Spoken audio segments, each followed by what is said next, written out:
Welcome to the Young Filmmakers Project. I'm Bina. Today we'll be watching films made by students in Vancouver Public Schools. Every high school and most middle schools have video production programs where students learn how to shoot and edit video, write scripts, build graphics, and do live shows. While they do all that, they're also building teamwork skills like communication, problem solving, and more. These programs are part of the district's Career and Technical Education Department. Our first film is a documentary made by a student at Vancouver School of Arts and Academics, and it's called The Face of Addiction.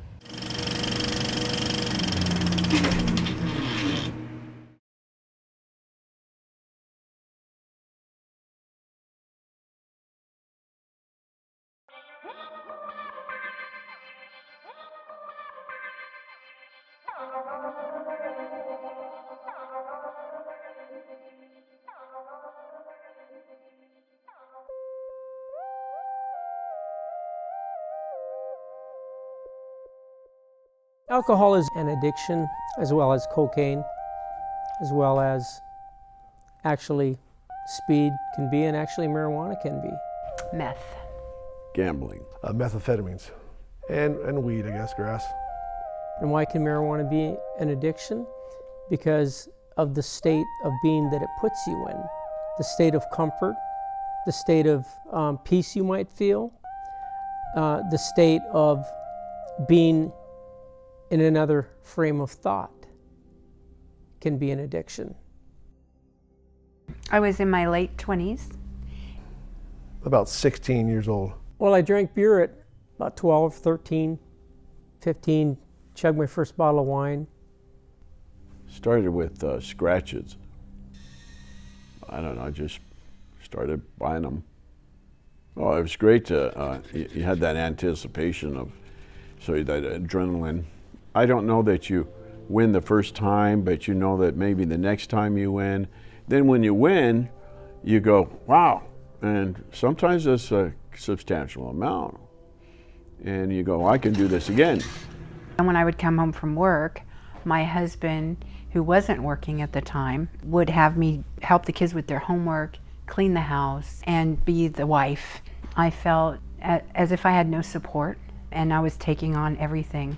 My assistant at work offered me a line of methamphetamines, and so I thought, I need energy.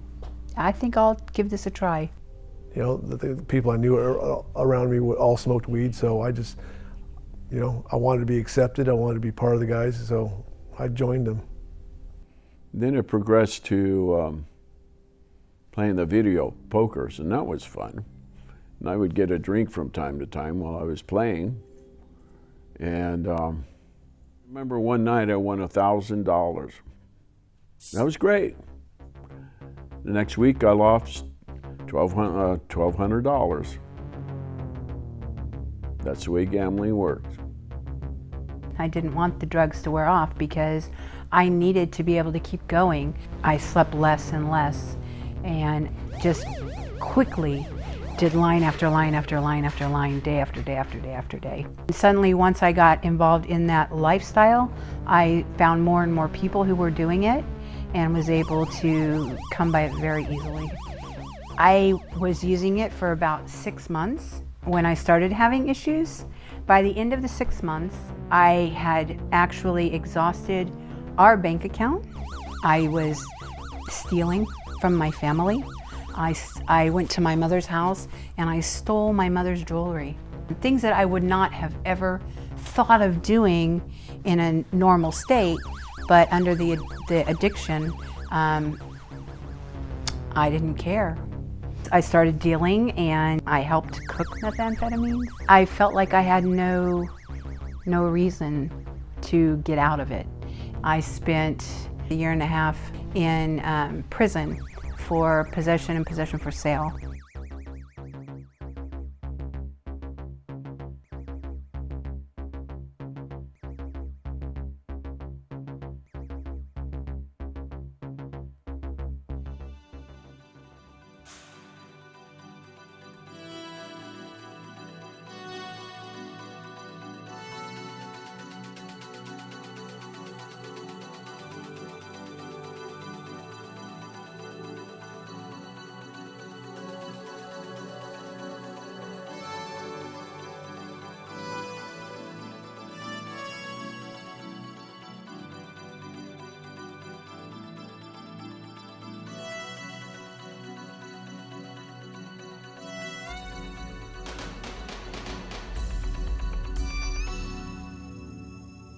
I first went in there with the mentality of how can I manipulate the system into thinking that I'm rehabilitated.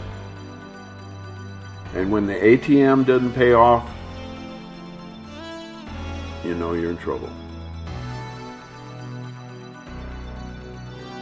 But you know what? It was all about, again, the group, the peers. You know, I was never forced to it, but I wanted to be part of the crowd. So that was really, that and drinking that's why I did that. After about 3 days, being totally sober, being totally straight, was like being high. Just because all of a sudden I was straight, sober, and I hadn't been for about 2.5 months. And all of a sudden it's like, wow, life is really cool. Wow, this is really great. I'm high on life.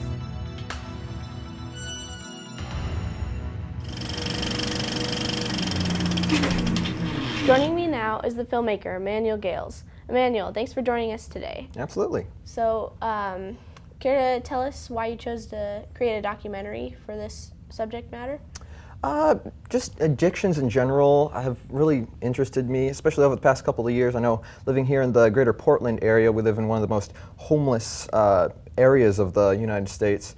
Drugs play a big part in homelessness, but that's not obviously the whole story. Other factors play into that as well. I did my research paper on addictions and how they work and form inside the brain. So yeah, it's just been very interesting to me. Cool. So can you talk to us a little bit about your process for making this? My process started out by deciding how I would get the interviews with people who had struggled with addictions. My dad was part of a men's group with some individuals who had struggled with that. So when I went to his men's group, waited till it was over, and had the opportunity to interview one individual, and that turned into 4 or 5 interviews with other people because there were other people there that were willing to be interviewed at the same time. So the people you interviewed were pretty brave about talking about their addictions. Did they have any issues talking about it in front of a camera, or were they fine with that? There was one individual who didn't want his face shown in the film, but I was very surprised and very pleased that most of my subjects were very open and honest and just wanted to share their stories in hopes that it could help support somebody else that's going through the same challenges. Cool. So what have you learned throughout the process of making your documentary? I learned that I'd say the number one thing I learned is that a good film comes from starting with good content. If you have a mediocre idea, but you have, say, a lot of great equipment and a lot of great technical skills and can do some fun editing, it'll turn out okay. But even if you don't have major resources and a big budget, your video is going to be great if you start with great content. So you've told us what you've learned about filmmaking throughout this. What have you learned about addiction? I've learned that it's really a bigger challenge than it might seem. For people that have never experienced an addiction in their life, it can seem just kind of like something someone gets to out of irresponsible decisions and poor choices. But it's really if you talk to somebody who's had an addiction, it's more than that. It's a psychological disease inside the brain. So what do you like about taking video production classes at school? Film production is something I'm interested in as a career, so being able to take classes in video production at school gives me a head start. I intend to plan. Start over. Yeah. It's fine. I intend to attend. There we go. I intend to attend film school this coming fall, so just taking film production classes at school is a jump start for me. Cool. So you've kind of talked about you're going to go to film school next. Is there anything else that's next for you after you've graduated? After I graduate film school, I'm not entirely sure what lays ahead of me. I'm interested in working for myself, but I'm also interested in working for another company. I understand that having an employer that's not yourself gives you more stay hours, so you can have more quality time with family. So it's really a balance that I have to learn a lot more about. So how long did it take you to make your documentary? The original interview footage that I got was about 2 hours of footage. I interviewed 4 people for about 30 minutes each. When it came to editing, I was thinking I would make it into a pretty long documentary, but then when I realized that the project was due soon, I had to shorten that up to a time frame that we would be able to watch in class. So it's currently around 10-15 minutes. Cool. Thanks, Emmanuel. Thanks for having me. Yeah. So let's do a 180 now and watch something a little bit lighter. Our next series of clips come to us from Geyser Middle School. Students made very short mini films to practice an old-fashioned editing technique. You'll see what I mean when you watch them. This is Cameron Jennings, and this is the basketball shot.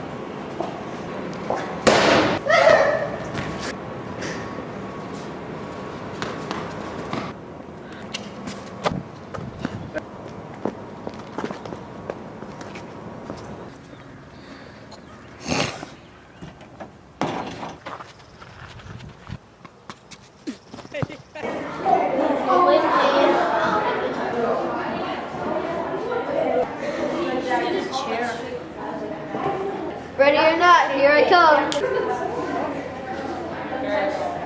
Dang it, where's Noah? Oh, come on, bro, stop teleporting. Seriously?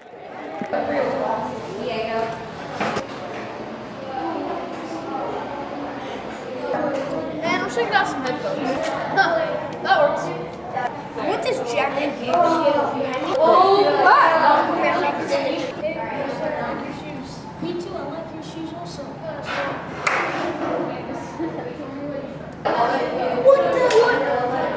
What just that was lit. I wish I had some water. Ooh.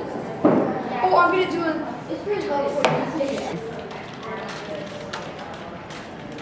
won't work.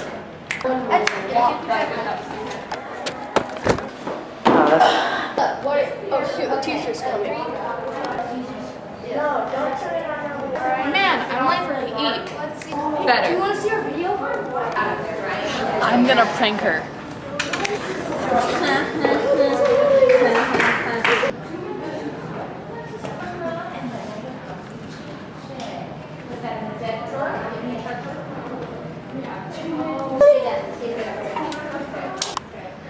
That's better.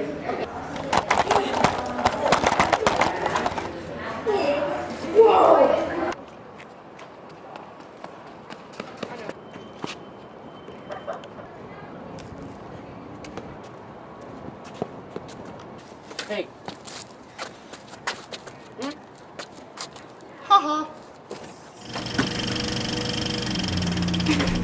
As you saw, students would record half the film, pause the recording, remove an object from the scene, and then resume the recording to make it look like magic. It's a technique that goes all the way back to silent film pioneers of the early 20th century. Next, another old-fashioned technique from students at Geyser Middle School. They made stop-motion animations.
I simply cannot decide. I have an idea. Eeny, meeny, miny, moe. Catch a tiger by its toe. If he hollers, let him go. My mother told me to pick the very best one, and you are it.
That's it for us. If you want to see more student films, go to youtube.com/VanusDTV.